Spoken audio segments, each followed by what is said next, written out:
ce spécial, bah du coup c'est vrai qu'en termes de timeline, on sait pas trop le placer parce que la timeline du MCU ça n'a plus aucun sens. Hein. C'est que t'as le Caïd qui a fait une dictature fasciste dans Daredevil Born Again saison 2, et puis tu démarres le spécial Punisher et tu vois un quartier de New York où c'est le chaos total, c'est Mad Max, il y a aucune règle, c'est la merde. Et puis à côté dans Brand New Day, tu vois que Spider-Man existe et tu dis mais où est-ce qu'il était pendant qu'il y avait Punisher et Daredevil, tu vois. Tu dis c'est vrai que je trouve que géopolitiquement parlant, je trouve que toute la situation de New York dans les séries Marvel n'ont pas trop de sens. C'est que pour moi ça n'a pas de sens que Punisher ne soit pas présent durant Daredevil Born Again saison 2, et ça n'a pas de sens que la ville soit dans cet état-là dans le contexte du MCU. Après, on va enlever le contexte du MCU parce que pour ceux qui se posent la question, bah non, on n'a aucune indication de où et quand se déroule ce spécial.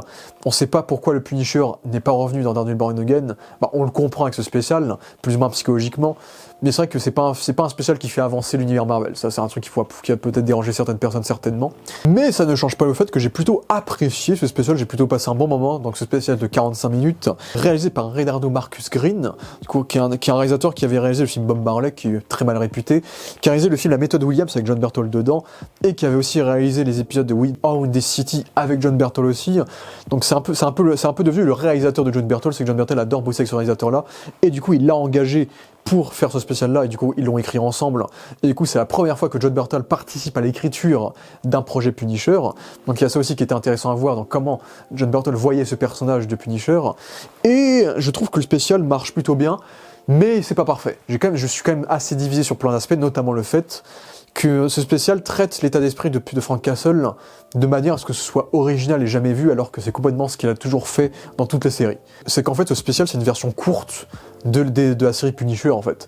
C'est qu'on se retrouve encore sur un Punisher qui a pris sa retraite, qui a un PTSD dans sa tête, qui s'isole dans son building, qui arrête de devenir le Punisher, qui est traumatisé par la mort de sa famille, qui a des visions, des PTSD de l'armée de partout, et qui abandonne sa quête de vengeance pour ne plus avoir de but. Et à un moment donné, l'intrigue va l'obliger à redevenir le Punisher, et à la fin, il réaccepte le manteau du Punisher. Ça fait 4 fois qu'on a la même intrigue avec ce personnage-là. Et ça commence à être gonflant quand même, ça faut le dire, dans le sens où là, ça fait 10 ans que John Berthold joue le Punisher. Donc techniquement, ça fait 10 ans que le Punisher est le Punisher. Donc à quel moment on est censé finir son origin story, en fait? Là, en fait, on est encore sur une origin story avec un Punisher qui a sa grosse map avec toutes les cibles qu'il a massacrées, il arrache la map, il va se recueillir devant le tombeau de sa famille, il va essayer de se suicider parce que le mec il est en train de pleurer, il gueule, etc. Et c'est vrai que je regretterais toujours le Punisher de la saison 2 de Daredevil, qui était beaucoup plus subtil, beaucoup plus sobre, mais depuis la scène de procès du Punisher, il gueule sur tout le monde au tribunal, etc. Maintenant, on adore faire cabotiner John Berthold. C'est que je trouve que John Berthold est excellent dans le rôle de son Punisher. Il le joue super bien, il retransmet parfaitement les émotions. Mais c'est vrai que j'ai un petit peu du mal avec le côté bourrin, Punisher qui gueule tout le temps, qui crie des non, non, non, non, non, qui est pas subtil. C'est vrai que j'ai un petit peu du mal des fois. Et c'est vrai que pour moi, ça enlève un petit peu le côté froid, le côté plus méthodique qu'on a du personnage habituellement, on va dire. Donc c'est vrai que là, je trouve que c'est répétitif de fou. Après, je trouve que c'est bien traité, c'est que ça dure 20 minutes et que tout ce setup-là est là pour payoff avec 20 minutes de full scènes d'action qui sont très bien faites. Je trouve que le film est plutôt bien réalisé, je trouve que le film a une très belle photo, je crois que c'est le mec je crois qu'ils ont pris le directeur de photo de Paul Thomas Anderson pour en dire, et la photo est effectivement très belle, ça change vraiment de toutes les photos Marvel, c'est très coloré, on sent vraiment le côté, en fait on sent la peau limite orangée de John Berthold, toute la partie dans le building, t'as les couleurs qui pop vraiment assez fort, le sang ressort vraiment. Je trouve que visuellement le spécial est très très beau, et pour le coup le directeur de la photo a fait un super taf, ça marche super bien, et le film est très bien réalisé, je trouve que les scènes d'action sont super bien réalisées, c'est qu'on sent qu'on s'est servi de caméras un petit peu GoPro, qui sont très proches du corps de John Berthold, qui suivent ses mouvements, qui sont très dynamiques. Je trouve que la mise en scène se perd jamais, puis t'as des plans zénithales qui nous permettent de le voir de façon plus lisible aussi. Donc je trouve que le spécial est vraiment très bien réalisé, il y a des très beaux plans, etc. Je trouve que la mise en scène est assez réussie. La musique est assez cool, c'est que la musique reprend un peu, j'aime bien la musique reprend les notes du thème du Punisher de la série Netflix. Le Punisher de la série Netflix qui a une musique beaucoup plus rock and roll, country, etc. que j'aime bien. Aussi metal. Mais la musique est plutôt sympa aussi, et la violence c'est complètement assumé, c'est que en vrai c'est quand même très surprenant de voir un truc comme ça sur Disney+. Hein. Je suis quand même content que grâce à Daredevil et à Deadpool 3, Marvel ait complètement accepté d'adopter telle et telle tonalité pour chaque personnage, et que du coup ils acceptent totalement d'adapter la tonalité du Punisher au Punisher, et effectivement les séquences d'action sont super cool, surtout qu'on voit, surtout qu'on est vraiment sur une logique de film d'action, c'est qu'on sent que la grosse partie d'action est structurée en plusieurs actes, comme les films d'action, et on sent que tout a été travaillé de façon à presque raconter une histoire parmi les scènes d'action. C'est que tu as la première scène d'action qui se déroule dans l'immeuble, puis ensuite tu as la partie 2 où c'est une fusillade où il est sur les barreaux du coup du building. Ensuite il monte au-dessus du building et du coup c'est un combat sur le toit du building. Et ensuite il tombe par terre et ensuite tu as le final où du coup il va sauver la famille dans le magasin, dans la boulangerie on va dire. On sent qu'il y a un vrai travail sur l'action et c'est super bien mis en scène, c'est super bien chorégraphié, super bien fait parce que du coup on se sert vraiment du décor, c'est que John Berthold durant toute la scène d'action, le Punisher va changer d'arme, prendre l'arme de son ennemi, prendre une hache, prendre un couteau, prendre un fusil, prendre un shotgun, etc. Il va constamment se servir de son décor pour créer des meurtres assez créatifs, et du coup, le film est extrêmement violent. Pourquoi on assume complètement la violence du personnage. Bon, on s'inspire beaucoup de The Raid, c'est qu'on a tout ce côté huis clos dans un building durant une partie du spécial, et puis un peu ce côté John Wick où bien sûr, on te fait peut-être le truc le plus dark qu'on ait eu dans le MCU, c'est-à-dire tu as un pauvre SDF dont le chien se fait tuer au début, pour vraiment te montrer à quel point le ton est horrible et à quel point la ville est horrible. Et tu as toute cette séquence que j'ai absolument adorée en termes de mise en scène, de Frank Castle en plan séquence qui marche dans la rue, et tu as toute la profondeur de champ qui est mise sur lui est tout net, et tout autour de lui tu as toute la ville qui est dans le chaos. C'est qu'on le suit marcher, on voit des femmes se faire frapper, on voit des gens se faire tabasser, on voit une voiture de police avancer, puis on la voit reculer en feu. Donc il y a un super travail de chorégraphie sur ce plan séquence là, où à la fin de ce plan séquence du coup tu as tout ce bruit de la ville, où tu as tous les bruits de la ville qui va s'assimiler à tous les flashbacks de la guerre qu'a vécu Frank durant sa période dans l'armée, où on te montre à quel point la ville est devenue un champ de guerre. Du coup je trouve que en termes de mise en scène c'est super intéressant. Tu as toute la façon dont ces flashbacks arrivent aussi, qui est assez bien faite, avec du coup les militaires qui sont joués par des vrais militaires, parce que John Berthold est extrêmement impliqué vers les militaires, hein, bien sûr. Et du coup il y a des vrais militaires qui jouent leur propre rôle. Tu as Curtis qui revient en hallucination, qui est très cool aussi. Tu as Karen qui revient, tu as sa femme qui revient, qui porte un t-shirt noir avec un crâne qui rappelle son logo du Punisher. Est-ce que ça veut aussi dire qu'il a adopté son logo de Punisher parce que ça lui rappelait un t-shirt que portait sa femme? Peut-être. Et on sent qu'il mélange la réalité et la fiction. On sent qu'il mélange ses fantômes du passé et ses fantômes du présent quand il confond presque sa femme avec Karen qui porte le même sweat que sa femme. Donc il y a une introspection psychologique qui est plutôt intéressante et qui est plutôt bien faite dans le film, bien que ce soit un truc qu'on a déjà vu 1000 fois avec cette itération du personnage. Beaucoup aussi l'idée que du coup ils ont ramené Karen, ils ont ramené Curtis, ils ont ramené l'actrice qui jouait sa femme dans les flashbacks aussi, et j'aime beaucoup le fait qu'ils aient casté la fille de John Berthold pour jouer la fille de Frank Castle. Du coup c'est assez marrant et ça crée le parallèle qui est assez fort pour l'acteur aussi. Ça fonctionne assez bien, et puis c'est vrai que d'un côté ça me rappelle pas mal des autres of Punisher, c'est que je trouve qu'il y a un côté très Mad Max, comme j'ai dit, avec ce côté la ville est complètement chaotique, il n'y a rien qui va, c'est la merde, c'est le chaos total, et ça rappelle beaucoup Mad Max où on est vraiment sur cette ville où il n'y a plus aucune foi, aucune loi, plus rien du tout. Bien sûr, dans la narration, ça m'a beaucoup rappelé le court-métrage du coup Dirty Landry avec Thomas Jane, comme je vous l'ai dit, et ça me rappelle bien sûr en termes d'intrigue beaucoup la série Punisher, comme je vous l'ai déjà dit 1000 fois. Donc voilà, donc les scènes d'action sont très bien trouvées, l'introspection est très bien trouvée, et puis tu as le côté comic book où du coup l'antagoniste du coup de ce spécial c'est Magnucci, donc Magnucci qui est donc la matriarche de la famille de gangsters Gnucci. Donc je trouve ça super intéressant de nous dire qu'en fait la ville est partie en cacahuète, la ville est dans le chaos à cause des actes du Punisher. Donc en fait on le confronte aux conséquences de ses actions, c'est qu'en fait on découvre que le Punisher a massacré la famille de Magnucci, et que en fait, malgré que cette famille de gangsters soit des gangsters, soit des connards, etc., cette famille maintenait une sorte de stabilité, d'équilibre dans la ville qui faisait que la ville n'était pas trop un bordel. Mais maintenant que le Punisher a tué ces gangsters-là, maintenant la ville est partie à feu et à sang à cause de lui. Donc je trouve que c'est une confrontation super intéressante à cause de ça, et que c'est une confrontation super intéressante aussi par rapport au fait que Magnucci a exactement la même motivation que lui, c'est-à-dire se venger de l'homme qui a massacré sa famille. C'est que le Punisher, tout ce qu'il a fait durant toute sa vie, c'est se venger de la mort de sa famille, et là Magnucci fait pareil, c'est que Magnucci, du coup, il y a toute cette intrigue dans le POV de Magnucci, et je trouve ça super cool de voir le POV de Magnucci, où du coup, comme c'est le POV de Magnucci, peut-être qu'elle exagère un petit peu les séquences, séquences, qu'elle les rende plus horribles dans sa tête, pour vraiment détester le Punisher, où du coup tu as cette séquence où tu as le Punisher qui écrase la tête de son fils, et en vrai, est-ce que le Punisher a vraiment fait ça?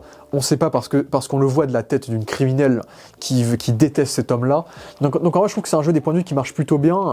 Et encore une fois, je pense que c'est ma séquence préférée. C'est que toutes mes séquences préférées du Punisher avec le Punisher de John Berthol, c'est les séquences de Punisher où il tue des criminels. Et c'est des trucs qu'on a beaucoup trop peu avec son Punisher, et c'est ça qui me dérange. Et c'est vrai que j'avais beaucoup aimé ce flashback où, du coup, comme dans le comics de Garth Ennis, ben on a chaque passage du Punisher qui tue chaque membre de la famille de Magnucci. On ne le voit pas au début, et puis à la fin, tu vois son crâne qui hante le fils de Magnucci, qui hante Magnucci, et qui tue son fils. Bon, il le tue un peu comme George Floyd. Je sais pas comment on le prend, en sachant que John Berthal, il a quand même un côté très républicain, il est très axé militaire, police. Ça aussi, c'est un délire sur lequel on peut débattre, on va dire. Mais je trouve que l'actrice Judith Light joue super bien le rôle de Magnucci. Je trouve que c'est une version qui marcherait très bien. C'est que Magnucci dans les comics, c'est cette mafieuse qui a perdu toute sa famille à cause du Punisher, et durant tout le comics, elle va engager des criminels, notamment le russe, pour faire tuer le Punisher. Donc là, on a exactement la même intrigue que dans le comics. Et dans les comics, il y a un moment donné où le Punisher va l'enfermer dans un zoo, où elle va se faire dévorer par des ours polaires. Et c'est pour ça que dans les comics, elle n'a plus de bras et plus de jambes. Bon, ils ont quand même pas fait ça. Là, je suppose qu'elle a une maladie qui fait qu'elle a peut-être la maladie des os. Du coup, elle est obligée de se déplacer en fauteuil roulant. Mais on est quand même relativement fidèle à la version de Magnucci des comics, quand même. À la différence qu'au lieu d'avoir le russe comme bras droit, bah en fait, c'est Barracuda, son bras droit. Et ça, c'est une grosse surprise pour les fans du Punisher, parce que Barracuda, c'est un énorme antagoniste du Punisher. C'est peut-être son plus grand ennemi après Jigsaw. C'est que Barracuda dans les comics, c'est un ancien militaire qui est devenu un gros psychopathe. C'est un psychopathe cannibale qui a massacré des peuples entiers quand il était à l'armée, qui a fait de la vente de drogue. Et ensuite, il est devenu mercenaire, et c'est un mercenaire qui est absolument horrible. Il est extrêmement sadique, et c'est un peu le mal absolu à Barracuda. Et c'est vrai que c'était plutôt cool de voir Barracuda pour peut-être le setup pour une suite. Parce que du coup, Barracuda, c'est un personnage qui est assez cool dans les comics, c'est très marquant. Après, je trouve pas c'est vrai que j'aurais peut-être aimé avoir un acteur un peu plus charismatique. C'est que, bon, là, l'acteur, il a pas grand-chose à jouer. Là, il joue juste le bras droit, il fait pas grand-chose dans le film. Mais c'est vrai que quand je vois Barracuda, je m'attendrais peut-être à avoir un acteur plus expressif. Là, c'est vrai que je trouve l'acteur physiquement il fait peut-être un peu trop basique pour l'instant. Après, il faudrait voir dans une suite. Mais oui, pour le coup, on s'inspire vraiment des comics avec le personnage de Barracuda, l'intrigue de Magnucci, et tout simplement le fait qu'on soit sur une version du Punisher qui vit dans un appartement avec des voisins qui le trouvent bizarre, comme dans la version de Thomas Jane, qui vient aussi des comics de Garth Ennis, donc on réadapte ce côté-là aussi. Et donc, comme j'ai dit, il y a toutes ces scènes d'action qui sont super cool. Dommage qu'il ait pas son costume, parce que moi, comme je l'ai dit, c'est pour ça, vous avez remarqué que dans toute la vidéo, soit je dis Punisher, soit je dis John Berthol, parce que moi, quand je vois John Berthol sans son costume, je vois juste John Berthol se battre contre des gens, je vois pas le Punisher, quoi. Donc c'est ça qui me dérange encore une fois avec le fait qu'il soit pas en costume, c'est qu'on est encore une fois sur une histoire de Frank Castle, qui à la fin accepte d'être le Punisher encore une fois, et ça c'est assez lassant encore une fois. Après, les scènes d'action étaient super cool, comme je l'ai dit, c'était cool de voir le Punisher affronter des criminels un peu punk, avec des masques, avec des t-shirts un peu comme le sien d'ailleurs aussi. C'était assez bien fait, les scènes d'action étaient super cool. Bon, il y avait ce petit moment qui a un peu percé sur les réseaux, où il tombe sur une plateforme métallique, où les effets spéciaux sont dégueulasses, on dirait qu'on l'a fait par IA, ce qui n'est pas le cas, ça a été confirmé que ça n'a pas été fait par IA, et qu'en fait ils ont juste essayé d'incruster le visage de John Berthol sur le visage d'un cascadeur qui a vraiment fait la cascade de cette séquence d'effets spéciaux qui est très très laide. Du coup, après il y a un autre truc qui me dérange, c'est que là on te dit que la famille Nucci a participé eux aussi au meurtre de la famille de Frank Castle. Donc ça veut dire qu'après Daredevil Born Again, Frank Castle, le Punisher, s'est dit merde, en fait il y a aussi eux qui ont participé à la mort de ma famille. Je dis putain, ça fait 4 histoires, où en fait, à chaque fois, il redevient le Punisher pour tuer des gens qui ont participé à la mort de sa famille, quoi. Mais frère, c'était une partouze la mort de sa famille. Il y avait combien de gangs criminels dans la mort de sa famille? Faut arrêter. Est-ce qu'on peut pas juste avoir une histoire de Punisher qui tue des gangsters parce que c'est son rôle, en fait, pas parce qu'ils ont tué sa famille? Ça c'est bon, pour moi on est passé, c'est fini ce côté-là, faut arrêter. Donc là je trouve qu'ils abusent de fou sur ce côté-là, faut arrêter avec la famille du Punisher, en sachant que dans l'épisode 1 de la saison 1 du Punisher, le Punisher a tué un membre de la famille Gnucci, et je pense que John Berthol l'a oublié parce que du coup c'est pas du tout ça la motivation de Magnucci dans ce film-là. Donc en vérité ils auraient pu totalement trouver une autre intrigue que ah bah merde, ils ont encore participé à la mort de sa famille. Mais tout ça, c'est pour dire que le Punisher est dans un récit de vengeance, qu'il a tué les Gnouchi dans un récit de vengeance, et que c'est sa vengeance qui a fait que la ville est partie à feu et à sang, et c'est à cause de sa vengeance personnelle que des innocents sont en train de mourir. Donc en fait, toute l'intrigue de ce spécial, c'est de nous dire que le Punisher, en fait, va cette fois-ci se battre pour le bien des gens. Il va devenir un héros, il va laisser Magnucci partir, il va mettre sa vengeance personnelle de côté, parce qu'il voit une famille comme la sienne, il voit cette petite fille comme la sienne en danger, et il va se battre et tuer ces gens pour les protéger. Et donc je trouve que c'est une intrigue qui marche bien, et qui vise à nous confirmer, enfin, et je l'espère, que durant la dernière scène du film, le Punisher est enfin le Punisher. Le vrai Punisher, de vrai. Il va plus jamais être dépressif, il va plus jamais avoir un PTSD, il va plus jamais nous parler de militaire, tu vois. Parce que c'est ça qui me gonfle un peu avec ce Punisher-là, c'est que il est beaucoup trop axé militaire, police, CIA. Faites-moi une histoire urbaine à New York avec des criminels. Faites-moi un truc de gangster, faites-moi un truc de mafieux. Revenons aux bases, s'il vous plaît, revenons aux bases, je vous en prie. Mais du coup, la morale de l'histoire, je la trouve très très bien écrite, je la trouve très très bien traitée, et je trouve la fin très satisfaisante quand il protège cette petite fille et sa famille. Donc ça marche bien. Et puis du coup, on a la conclusion du spécial, où là, il est vraiment en mode Punisher des comics. Il s'est rasé les cheveux, il s'est bien taillé la barbe. Là, il a vraiment un costume de Punisher, où il a des haches sur son dos, des couteaux, des flingues. Il est complètement militarisé, un peu comme le Punisher de Ray Stevenson. Et il a vraiment ce côté comic book, où là, on a vraiment l'impression de voir le Punisher qui patrouille dans la ville. Il voit qu'il y a un mec qui est sur le point de tabasser un innocent, il le tabasse, il demande au gars de rendre la casquette au monsieur. Ensuite, le monsieur lui fait comprendre qu'il a tué son chien. Et là, le Punisher qui allait épargner le gars et lui donner une deuxième chance, bah il va le tuer. Du coup, là on va être sur un Punisher un peu plus Punisher, c'est-à-dire un Punisher qui va se battre pour la justice, pour le peuple, et pas pour lui, cette fois-ci. Donc là, normalement, on devrait enfin terminer le cercle infernal du Punisher qui veut venger la mort de sa famille, avec cette séquence de fin qui nous montre un Punisher qui patrouille en mode justicier, limite policier, en mode justicier qui maintenant va servir le peuple et ne plus se battre pour lui. Très dommage qu'il porte ce costume pour aussi peu de temps, parce qu'en vrai je trouve le costume plutôt cool, et très dommage qu'il va déjà le changer pour Spider-Man Brand New Day, du coup dans Brand New Day il va avoir un nouveau costume à cause de la Chine, parce que la Chine ne veut pas qu'on voit bien les crânes, parce que la Chine interdit qu'on voit des crânes dans les films, donc là on a refait son crâne de manière à ce qu'on reconnaisse pas trop le crâne dans Brand New Day, donc le costume il va pas le porter longtemps, et du coup je suis quand même assez déçu que Magnucci s'en soit sorti et qu'on n'ait pas eu un dernier acte, peut-être un quart d'heure de plus, où on aurait vu le Punisher tuer Magnucci. Après ça laisse la porte ouverte pour la suite, ça c'est ça qu'on peut dire, c'est que moi il y a une porte ouverte pour la suite, ça aussi ça peut être intéressant. Après ça que je trouve ça dommage qu'on ait mis le Punisher avec son costume et sa veste et sa barbe dans toutes les affiches, et qu'on l'ait vu que 5 secondes avec ce look-là. Ça me dérange un peu, j'aurais adoré voir une scène d'action avec lui dans ce look-là.